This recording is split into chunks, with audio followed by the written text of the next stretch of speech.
igaganti nga kita. Mami, hindi naman kasi sinasadya ni Lolong mabaril ako. Bakit mo ba siya tinatawag na lolo, ha? Wala siyang pakialam sa'yo. Ayan ka na naman eh. Naaawa ka na naman eh. Hindi naman sa naaawa ako. Kailangan natin ma-dispose si Pepe because as long as he's alive, hindi safe yung sikreto natin. Please promise me na gagawin mong lahat para mahanap si Papa. I promise you, ate. And I will make sure na makukulong yung mga kidnappers. Pero tingnan mo naman yung mga sugat mo, oh, ang dami. Wala to. Sanay na ako. Sanay? Yung kalaban ko, may hina naman sila eh. Pare, medyo masakit din likod ko, Dok. Bakit? Napaaway ka ba sa mga kidnappers? Dok Lyndon, di naman kayo napaaway, di ba? Oo nga. Masakit. Yan, di ba? Sabi sa inyo Yung balikat ko masakit. O tara, punta tayo ER. Sakit pala eh. Tara. I'm okay. I'm okay. I'm good. Sa pagkukulang siguro. Hindi, masakit, di ba? Tara sa ER, di ba? Nag-aalala lang ako kay Zoe. Alam naman nating may mental health issue siya, hindi ba? I believe Moira may not be the best companion for her right now. Ang kailangan ni Zoe ngayon, yung taong hindi makakadagdag sa stress niya. At ikaw yun. Carlos! Carlos? Zoe?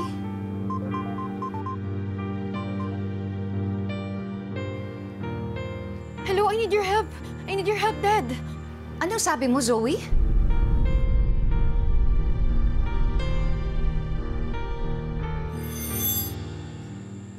Tita Lynette? Bakit tinawag mo na daddy si Carlos? Anong kailangan mo sa asawa ko? Sorry, akala ko si Dad yung natawagan ko. Sorry, na wrong dial ako. Pasensya na naistorbo pa kita. Sige po, bye-bye.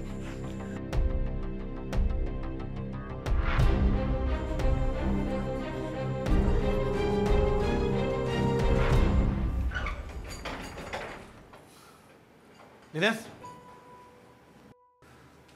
Bakit hawak mo phone ko?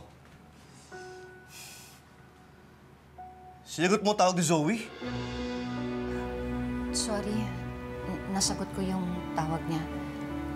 Kanina pa kasi kita tinatawag eh, para nga sabihin na may tumatawag sa'yo. Lynette, hindi ka dapat nakikilam ng phone ko. At hindi mo dapat sinasagot ang mga tumatawag sa akin. Ito lang ang private space ko. Bumabala ko para uminom ng tubig. Pagbalik ko, sinagot mo na yung tumatawag sa akin. Sorry talaga, hindi na mauulit. Baka lang kasi importante kaya sinagot ko. Carlos, bakit ka tinawag na daddy ni Zoe? Ano?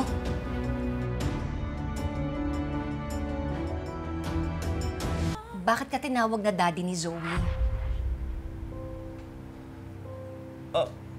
Hindi ko lang. Baka nagkamali lang siya.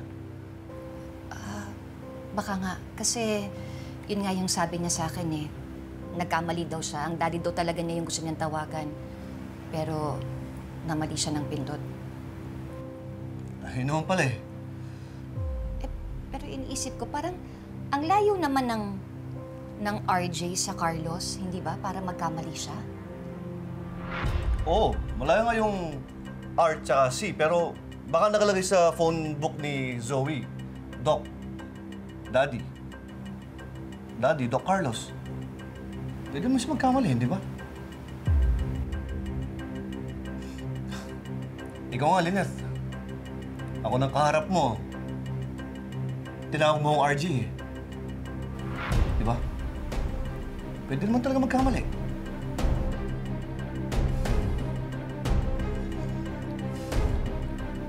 Sige, matulog ka na. May tatawagan lang akong pasyente.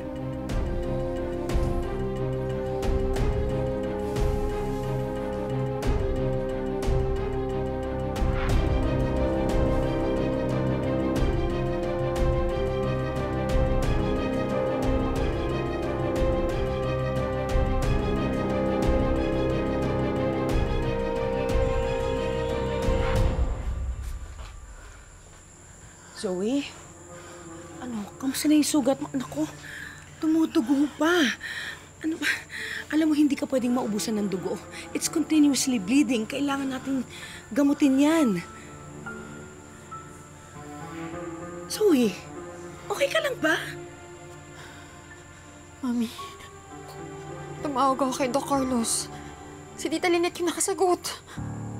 What? Tapos natawag ko siyang dad. Zoe naman, lagi ko sinasabi sa'yo, mag-iingat ka kasi!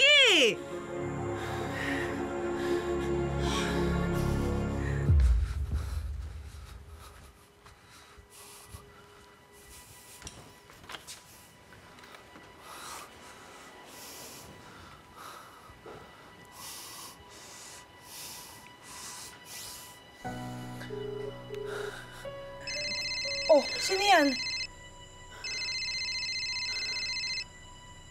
Si Doc Carlos. Sandali, baka si Lynette yan. Ligay mo sa speakerphone. Huwag kang sasagot agad, ah. Huwag kang magpapahalata. Hello, Zoe. Napatawag ka ba kanina? Oo. Nasabi sa'yo yung Tita Lynette? Hindi ba siya nagduda? Hindi ba siya naginala? Oo. Nalaman kong tumawag ka. Pero hindi naman siya nanginala sa'yo. Bakit ka ba tumawag? Anong problema mo? Dad, I need your help. Kailangan ko matahin yung sugat ko eh. Hindi ko kayang gawin ng sarili ko. Tsaka wala din akong gamit dito. Ano? Anong sugat? It's a gunshot wound. Gunshot wound? Paano? Sinong bumaril sa'yo? Saan ka ngayon? Pupuntahan kita. Pero paano si Tita Lynette? Hindi ba siya magtataka pag umalis ka ng bahay? Ako nang bahala dun. Ang importante ikaw. Kailangan magamot yung sugat mo. Baka may infect yan. Ite-text ko na lang yung address.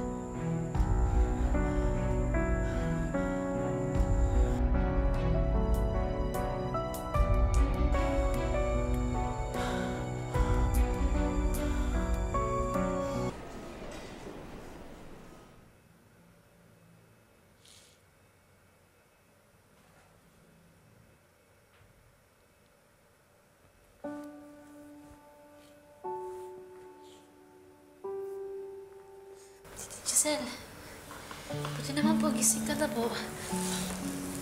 Annalyn, bakit ka umiiyak? Hindi po. Annalyn? Tungkol ba to sa lolo mo?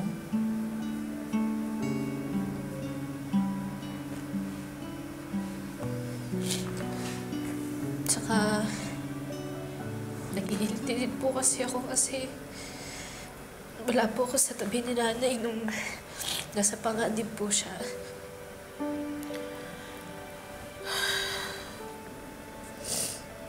Alam mo, yun din ang nararamdaman ko eh.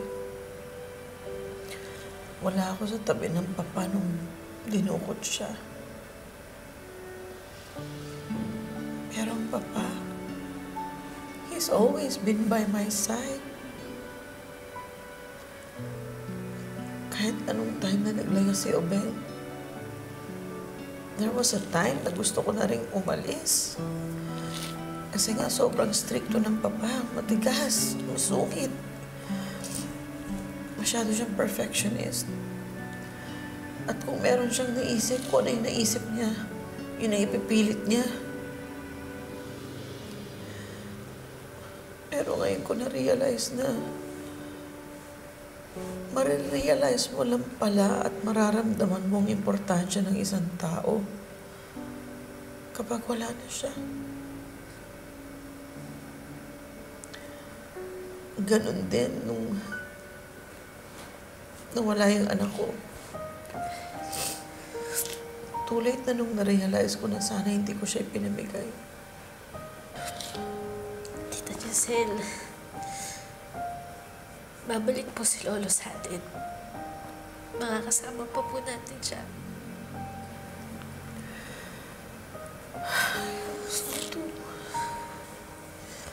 Pasensya ka na, Annalyn, ha? Hiningi ko sa mami mo na bantayan mo ako. Wala po yun.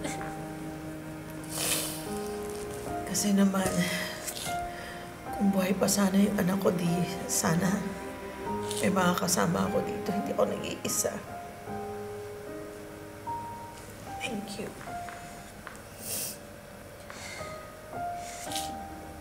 Tita Giselle, huwag niyo po sanang masamain. Pero ano po bang nangyari po dun sa tatay po na anak po ninyo? Nasaan na po ba siya? Annalyn, it's a long story. Wala na rin akong balita sa kanya eh. All I know is that hindi niya rin alam na nabuntis niya ako. Kasi hindi na rin ako nagpakita sa kanya simula nung nalaman kong buntis ako.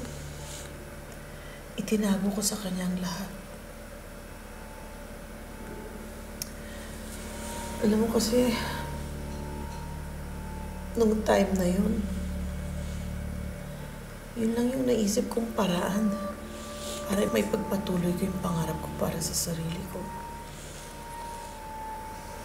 I wasn't ready to give up my dreams for him, nor for our baby. Kaya nung mga anak ako, pinamigay ko yung anak ko.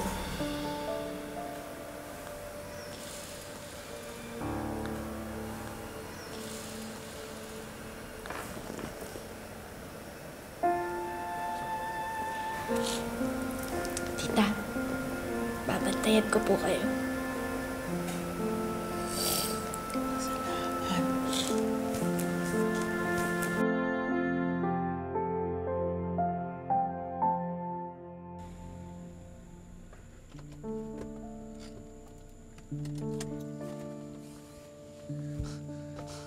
Nasaan si Zoe? Magandang gabi, Doc. Doc, sensya na. Hanggang dito na lang kayo. Si Zoe nasaan? Kailangan ko siyang magamot. Bawal ho kayo sa loob eh. Baka makita kayo ng matandang tanyag. Dax, kapkapan mo na nga yan. Kailangan pa talagang gawin yan? Siyempre, Doc. Mahirap na. Hindi namin alam kung ano nasa utak mo. Carlos! No, Carlos. Zoe, anong nangyari sa'yo?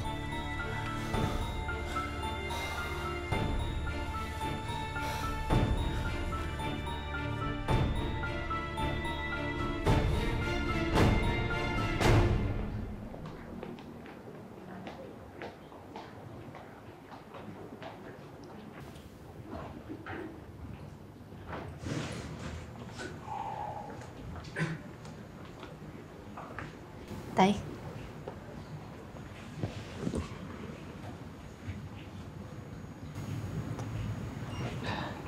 Kakakausap ko lang po kay Tita Giselle. Si Lolo na lang po pala talaga yung kasama niya, no? Tapos hindi pa po natin makita si Lolo. Nagawan pa rin natin ng paraan, anak, para mahanap ng lolo mo. Kawawa po si Tita Giselle, no? Nawala na po yung anak niya. Tapos hindi man lang po alam ng tatay ng anak nila na nagkaanak po pala sila. Ibig sabihin, walang kaalam-alam ng lalaki na nagkaanak sila ni ate.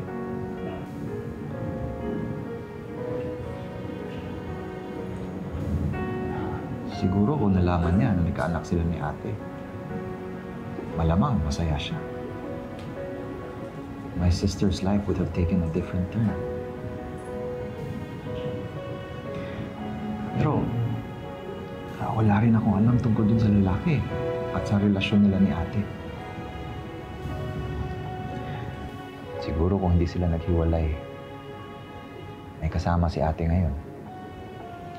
At hindi niya mararamdaman na mag-isa lang siya.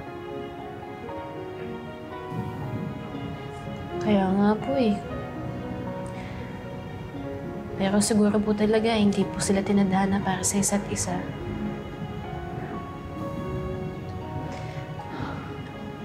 Alam mo, Tay, Ikaw na lang po talaga, tsak si Lolo yung kasama ni Tita Giselle. Kaya huwag niyo po siyang papabayaan na. Huwag niyo po siyang iiwan. Pangako, anak. Hindi ko iiwan si Tita Giselle mo. At hindi rin kita iiwan.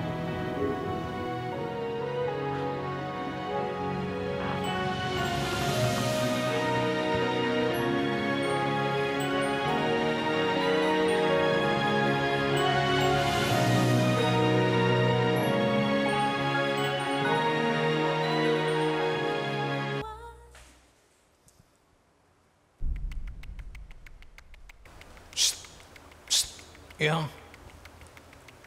Oh, bakit, tanda? Pwede ba samahan mo ako dun sa banyo? At kailangan ko lang gamitin ang banyo. Medyo masama ang tiyan ko eh. Sige na. Tumigil ka na, tatakas ka lang eh. Paano ako tatakas? Tingnan mo nga, paano? Tsaka, at bakit? Meron bang daan doon sa banyo palabas dito? Wala naman ah. Sige na, hindi, baka dito pa ako abutin eh. Sige. Ipitin mo na lang yan.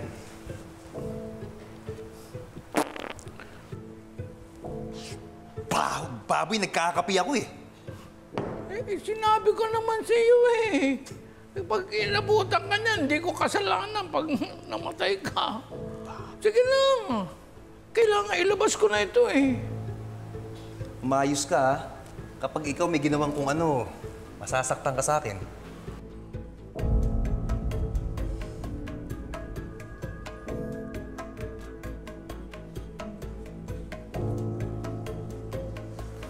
Tayo.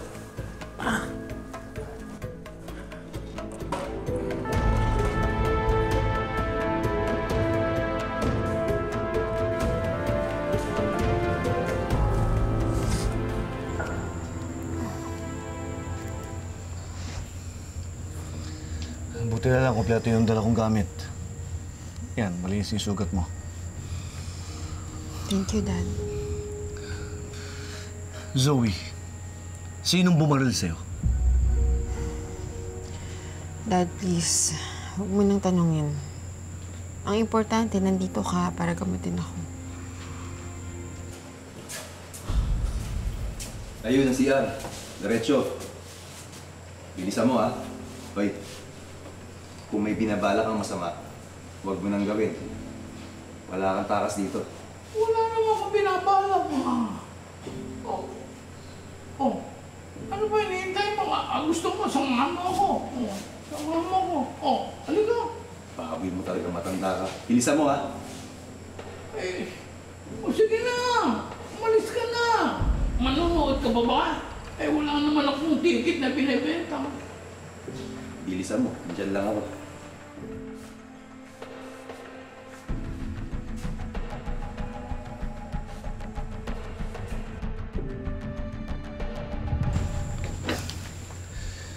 Zoe, ilang beses dapat kitang pagsabihan na huwag kang mag-isaw-saw sa mga kalokohan ng nanay mo. Tignan mo nangyari sa'yo. Dad naman, nakita mo na nga may sugat ako. Huwag mo na ako sermonan.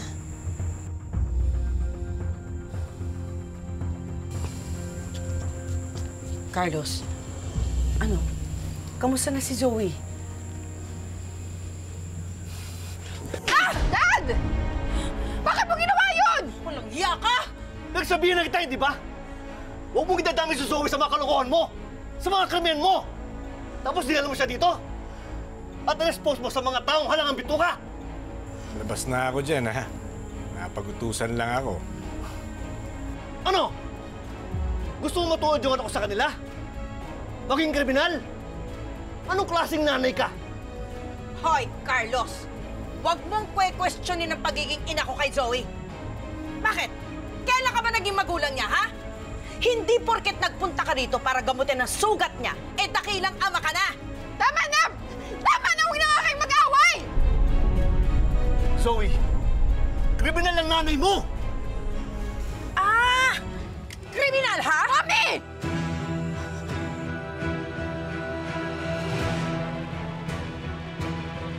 Huwag ka nga magpa-self-righteous dyan. Mami! Nagtatago ka lang sa pagiging doktor mo, pero walang kwenta ka rin! Mami, ano ba? Ibaba mo! Ibaril mo! Ano?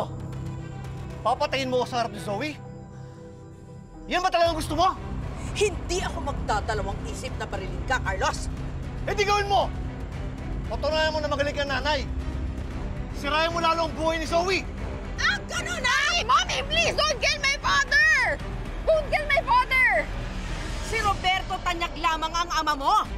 Pero kay Doc Carlos pa rin ako galing. I still owe him my life. Mommy, please, tatay ko pa rin siya. Kaya please don't kill my father.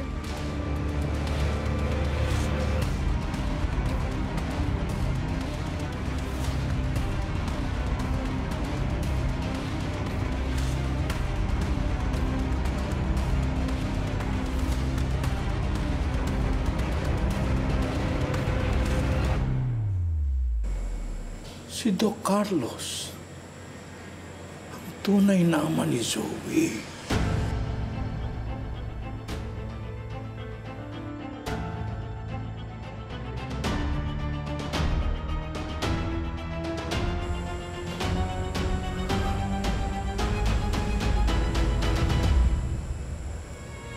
Meron bang paraan para malaman mo kung nasan si Zoe? Gusto ko sana siyang puntahan. Sige po, Nay. Maghahanap po ako ng paraan para makontak po si Zoe. Apo, pwede bang magtanong? Apolo.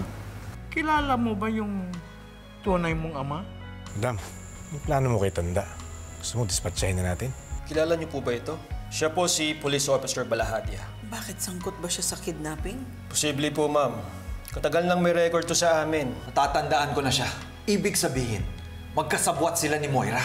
Okay lang naman sa akin yun eh. Ang kaso si Zoe. Ayaw niyang ipapatay si Tanda. Gusto mo, ma'am, pauwiin mo muna ang anak mo. Pag umuwi na siya, kami nang bahala kay Tanda.